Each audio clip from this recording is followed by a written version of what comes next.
김현미 국토부 장관은 엊그제 열린 국회 예결특위 질의에서 정부의 부동산 정책이 실패한 것 아니냐는 지적에 아니다.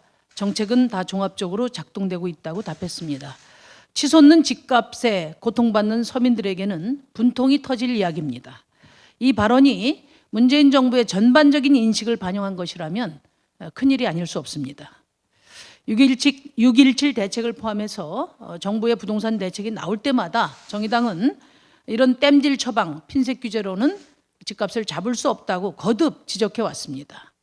문재인 대통령이 부동산 투기와의 전쟁에서 결코 지지 않을 것이라고 언명했지만 현실은 정반대로 가고 있습니다. 전국이 투기판으로 변하고 있는데 언제까지 뒷북 정책을 이어가려 합니까?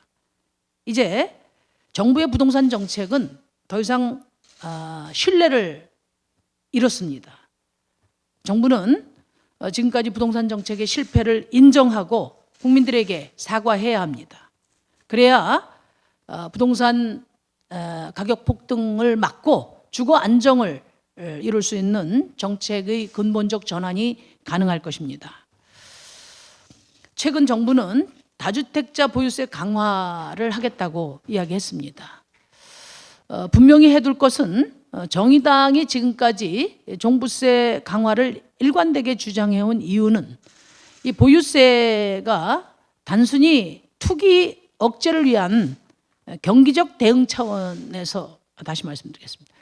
분명히 해둘 것은 정의당이 지금까지 종합부동산세 강화를 일관되게 주장해온 것은 단지 투기 억제를 위한 경기적 대응 차원으로서가 아닙니다.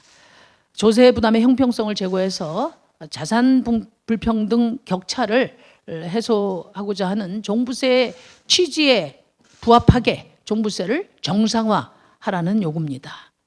이런 취지를 살리기 위해서는 적어도 보유세 인상 수준이 최소한 노무현 정부 당시의 인상률은 되어야 한다고 생각합니다. 정부가 보유세 강화의 입장을 밝힌 만큼 이제 더불어민주당이 보유세 인상 수준을 비롯한 보유세 인상에 대한 확고한 입장과 의지를 보여주기 바랍니다.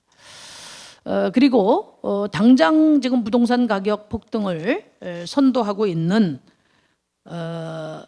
임대사업자에 주어진 모든 세제 특혜를 폐지하는 것과 또 2018년 기준 161조 원에 달하는 부동산 펀드에 대한 세제 혜택 중단을 빨리 서둘러서 세금을 물지 않는 부동산을 없애는데 적극 나서주기 바랍니다.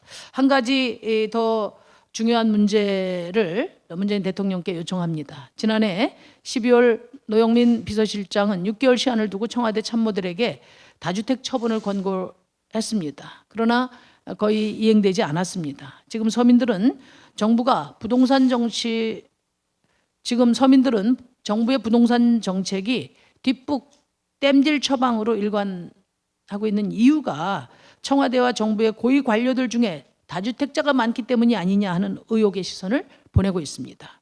이러한 의혹을 해소하기 위해서라도 청와대 고위 참모들은 물론이고 국회의원, 장차관 그리고 부동산 정책에 직접 연관되어 있는 1급 이상의 고위 관료들이 소유하고 있는 다주택을 일정 기간 내에 처분할 수 있도록 대통령의 특단의 조치를 추진해 주기 바랍니다.